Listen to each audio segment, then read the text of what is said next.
ඔයාගේ ඉඩමේ ඔප්පුව නැති වුණොත් හදිසියෙවත් ඔයා මොකද කරන්නේ? ඔයාට ආයි මේ වගේ ඔරිජිනල් ඔප්පුවක් ගන්න පුළුවන්ද? ගන්න පුළුවන් නම් ඒ කොහෙන්ද? ඒ වගේ දේවල් තමයි අද මම මේ වීඩියෝ එකකින් කතා කරන්න බලාපොරොත්තු වෙන්නේ. මේ වෙද්දිත් ඔයා අපේ channel එක subscribe කරලා නැත්නම් subscribe කරන්න කියලා බොහොම ආදරෙන් ඉල්ලා සිටිනවා. අපි මේ වගේ ඉඩම් ප්‍රායෝගිකව ඔයාට මතුවන ඉඩම් ගැටලු සම්බන්ධව දිගින් දිගටම සාකච්ඡා කරන්න බලාපොරොත්තු වෙනවා. කෙටියෙන්ම කිව්වොත් ඔරිජිනල් ඔප්පුවක් ආයි ගන්න බෑ. හැබැයි ඔයාට මේ ඔප්පුවේ පිටපතක් ගන්න පුළුවන් සහතික කරපු පිටපතක් මම අද කියලා දෙන්නම්. ඒ පිටපත ගන්නෙ කොහොමද කියලා. ඔයාගේ නැති වෙච්ච ඔප්පුවේ පිටපතක් තියෙනවා නම් ඇත්තටම දෙවෙනි පිටපත ගන්න හරිම ලේසි. මේ උඩ කෙරවලේ තියෙනවා නොතාරිස්වරයාගේ නම ලියලා තියෙනවා. එයාගේ අධිකරණ කලාපය, එයාගේ දෙවන පිටපත බාර දෙන කාර්යාලයේ නම මෙතන ගහලා තියෙනවා. එතකොට ඔයාලට හරියම ලේසියෙන් ඒ කාර්යාලේ නොතාරිස් සංචයට ගියා නම් මේ ලෝයගේ ඔක්කොම ඔප්පු තියෙන්නේ එතන. එතකොට මේ ඔප්පු අංකේ සඳහන් කරලා තියෙනවානේ. ඔප්පු අංකයෙන් ඔයාට මේ ඔප්පුවේ දෙවන පිටපතක් අයදුම් කරන්න පුළුවන්.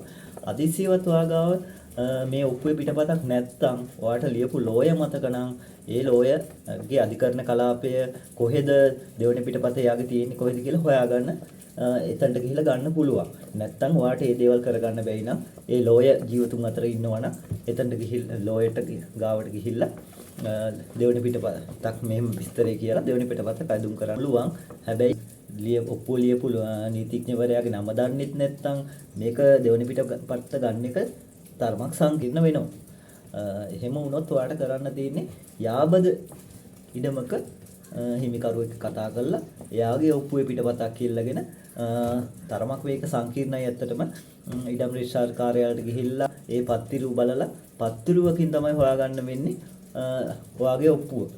එතකොට ඒක තරමක් සංකීර්ණ කාර්යයක්. ඔයාට ඒක තනියම නම් කරගන්න බැරි වෙයි. නීතිඥ මහත්මයෙකු සහාය අනිවාර්යෙන් ඔයාට ඒකට ගන්නම වෙනවා. දෙවන පිටපතක් ඔයා මෙහෙම ගත්තා කියමුකෝ. ඔයාට මේ ඔරිජිනල් වගේම පාවිච්චි කරන්න පුළුවන්. තමන්ගේ ඉඩමේ අයිතිය සනාථ කරන්න මේ දෙවන පිටපත ඉදිරිපත් කරන්න පුළුවන්. නමුත් සමහර දේවල් ලෝන් එකක් ගන්න ගියාම ඒ වගේ දෙයකට ගියොත් මේ දෙවන පිටපත සමහර වෙලාවට ඔරිජිනල් එක තරම්ම වටිනාකමක් නැති වෙන්න පුළුවන්.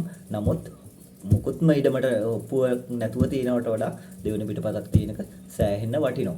ඒ හින්දා පුළුවන් තරමක් තමන්ගේ ඔප්පුව වගේ දෙයක් පරිස්සම් කරලා තබා ගන්න එක තමයි වටින්නේ. මම හිතනවා ඔයාලට පැහැදිලි වෙන්නේ නැති කියලා මේ ඔප්පුවේ දෙවෙනි පිටපත ගන්න කොහොමද කියලා. ඉතින් තවත් මේ වගේ වීඩියෝ එකකින් ආයි හමු වෙමු.